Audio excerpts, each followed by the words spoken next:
formasi berikutnya ya Mas Ya, ya. kayak seperti itu Mbak Ci, Hmm. gitu kan. Dan selain itu juga kan selain surat pernyataan tidak mau pindah selama 10 tahun juga membuat pernyataan bersedia ditempatkan di seluruh Di seluruh NKRI. Indonesia, iya Itu benar. yang apa ya, kunci pokok lagi di situ Kunci. kan. Memang nggak cuma teman-teman aja di sini, kita semua yang ada di pusat pun juga harus siap untuk ditempatkan di NKRI.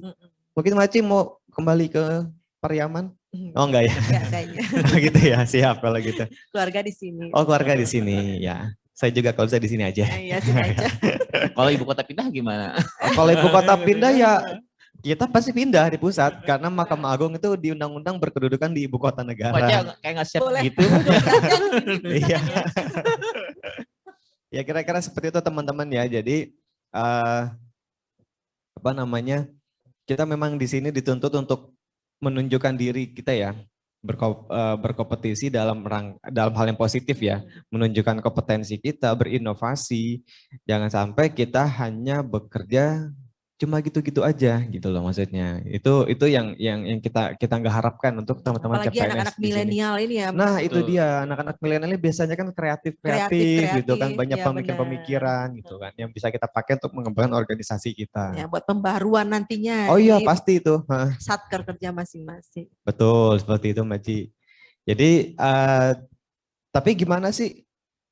Berarti artinya teman-teman CPNS ini tertutup kemungkinan untuk pindah dong gitu kan? Nah sebenarnya sih enggak tertutup juga. Kan tadi di sini bahasanya apa sih? Bahasanya tidak mengajukan pindah gitu kan? Tidak mengajukan pindah.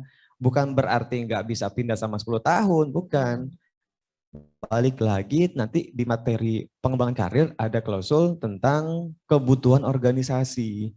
Nah hal itu memungkinkan teman-teman CPNS ini yang berkompetensi, yang memiliki kompetensi tertentu, yang selalu berinovasi, bisa aja ditarik.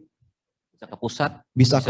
Bisa ke ibu kota provinsi, ke tingkat banding, atau mungkin ke satker lain yang lebih besar, bisa aja. Itu hal yang sangat mungkin gitu kan. Anything possible. Iya benar. Jadi kalau melihat perkembangan di dunia kita ya, pemerintahan ya, karena kan sekarang ini selalu berkembang ya, teknologi selalu berkembang, banyak sekali hal-hal baru di pemerintahan juga. Yang artinya apa sih? Artinya kita juga butuh SDM-SDM yang siap untuk menjalankan segala perubahan tersebut. Masuk BIMTEK ini ya Mas? Benar. Seharusnya kita offline, kita buka langsung. Masuk BIMTEK ini juga kita nih benar. hal baru juga sebenarnya di Mahkamah Agung. Ini kita bisa melakukan seperti alhamdulillah banget ya, Pak Sede ya. Benar. Jadi jangan takut teman-teman yang ditempatkan di tempat yang di kabupaten ya, kabupaten. Jangan putus harapan karena kemungkinan untuk pindah itu tetap ada. Tapi dengan beberapa ketentuan gitu kan. Hanya teman-teman itu tidak boleh mengajukan pindah selama 10 tahun. Itu aja sih sebenarnya. Jadi sabar aja ya. Sabar aja. Tunjukkan prestasi kerja. Betul. Ya. Karena pimpinan melihat itu prestasi kerja gimana. Benar. Ya. Nah, itu nanti yang menjadi hal lain yang dipertimbangkan oleh pimpinan untuk yang seperti itu. Oke, next. Oke, baik. Kemudian materi selanjutnya adalah peninjauan masa kerja atau PMK ya. Kalau di slide kita lihat PMK adalah proses penghitungan kembali masa kerja yang dimiliki oleh PNS sebelum diangkat menjadi CPNS ya, Ci ya. Itu diatur di Keputusan Kepala BKN nomor 11 tahun 2002. Jadi di sini maksudnya nih teman-teman ya, kalau teman-teman punya pengalaman kerja sebelum masuk di Mahkamah Agung ini, itu bisa diperhitungkan ya Mbak Ci ya.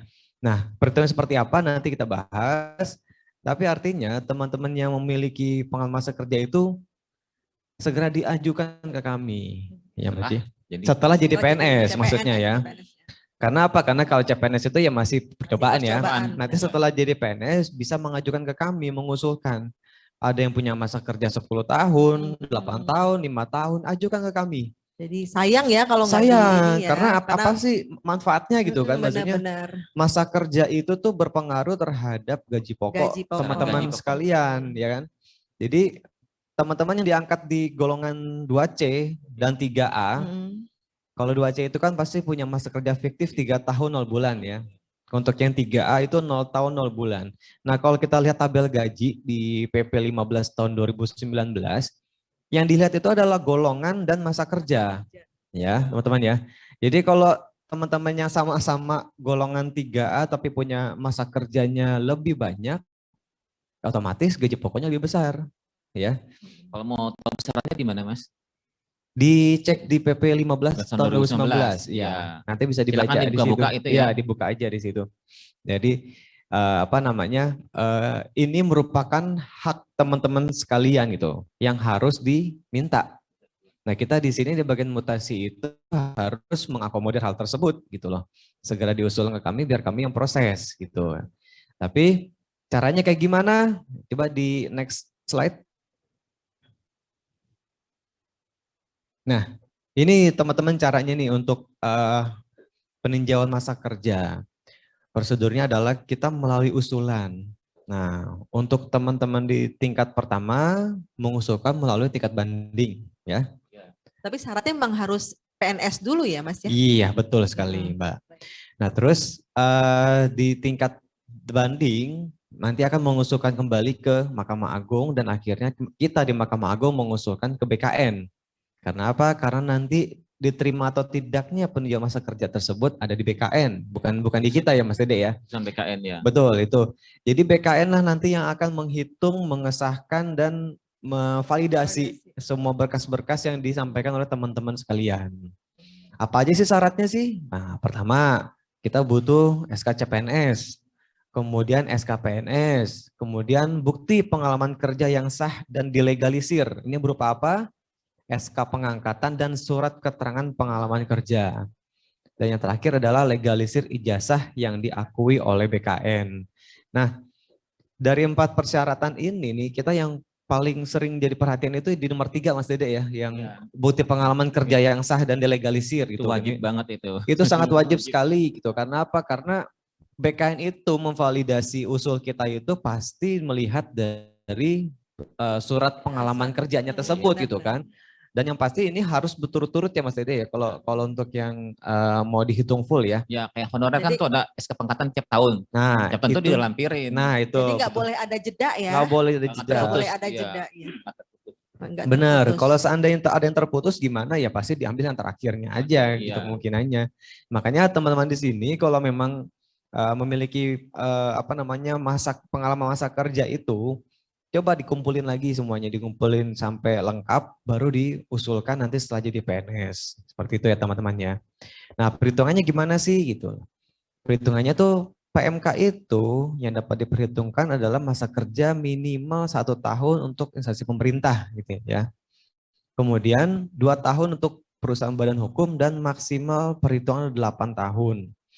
Ya, jadi ada orang yang misalnya bekerja di instansi pemerintah sampai 10 tahun ya cuma 8 yang dihitungnya gitu kan. Tapi lumayan banget Mas Lumayan sekali gitu kan. Kalau kita lihat tabel gaji itu kalau bisa 3 aja ya, 3A 3 tahun, 3A 0 tahun 0 bulan itu 2,5 kalau nggak salah kan. Nah yang kalau 8 tahun itu sekitar 2,9 apa saya lupa pokoknya. Sekitar 400. Selisihnya lumayan. Selisihnya lumayan, bisa nyicil motor ya. Oh enggak. Motor apa dulu nih? Motor-motoran. Ya jadi haknya teman-teman kalian dalam peninjauan masa kerja itu memang berimplikasi terhadap gaji pokok yang diterima ya Mbak Cia ya. Jadi bukan cuma yang penting masa kerjanya enggak apa namanya maksudnya nggak akan terpengaruh lah sama cuma masalah pencantuman di SK aja sih gitu nggak masalah lah. Tapi ternyata diimplikasi ke gaji pokoknya gitu kan. Kemudian ada ketentuan lagi kalau pengalaman bekerja di instansi pemerintah itu masa kerjanya dinilai penuh gitu, dinilai penuh. Kemudian kalau yang perusahaan berbadan hukum di luar instansi pemerintah hanya dinilai setengah.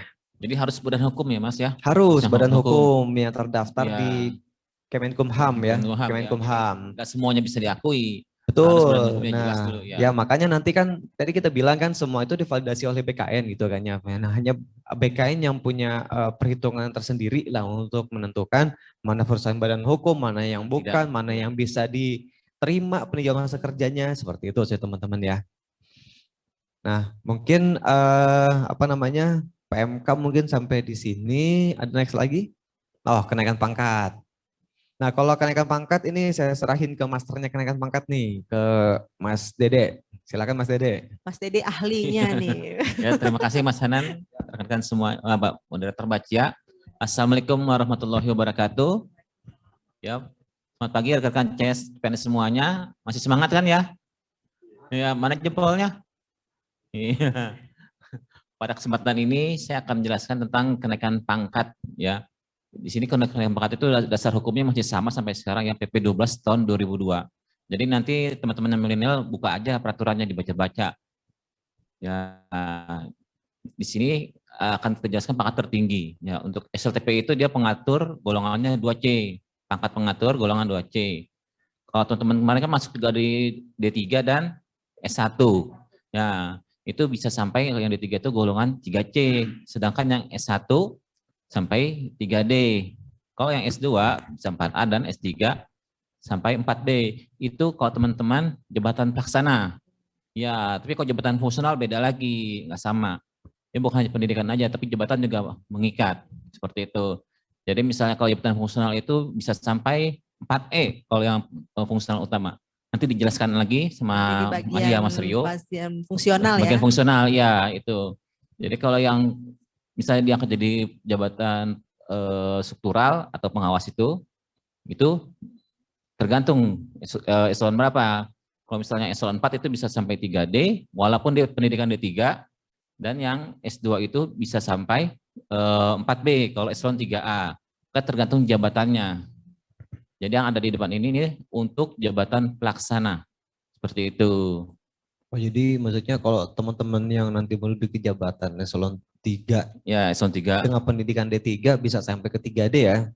Ya, betul ya. Seharusnya Jadi, 3C kan? Seharusnya ya, tapi bisa sampai harusnya 3D. 3C, tapi karena Ya. punya jabatan pengawas atau eselon 4 eselon 4 sampai ke 3D, 3D, memungkinkan betul ya. sekali. Oh, gitu. Dan maksudnya teman-teman yang hanya S1 ya sarjana ya. Ya. Tapi sebagai administrator eselon 3 Ya. bisa loncat sampai ke 4B, bisa. Bisa. Oh, bisa. Tuh. Teman-teman asik tuh ya kalau gitu ya. Nah, asiknya juga itu teman-teman yang mempunyai ijazah S2 dari golongan 3D ke 4A itu tidak perlu ikut ujian dinas. Ya. Jadi kalau nanti S2-nya sudah diakui oleh BKN, nanti kan ada penyusunan ijazah atau pencantuman gelar. Ya, nanti dijelaskan lebih lanjut. Itu teman-teman itu bisa yang S2 tidak perlu ikut ujian dinas lagi. Nanti dijelaskan oleh Mas Mumu itu dari bagian umum, apa itu ujian dinas, apa itu penyusunan ijazah, nanti lebih lanjut. Next. Di sini klasifikasi kenaikan pangkat itu ada 4. Ada yang reguler, pilihan, anumerta, dan pengabdian. Kalau reguler ini dia tiap 4 tahun sekali.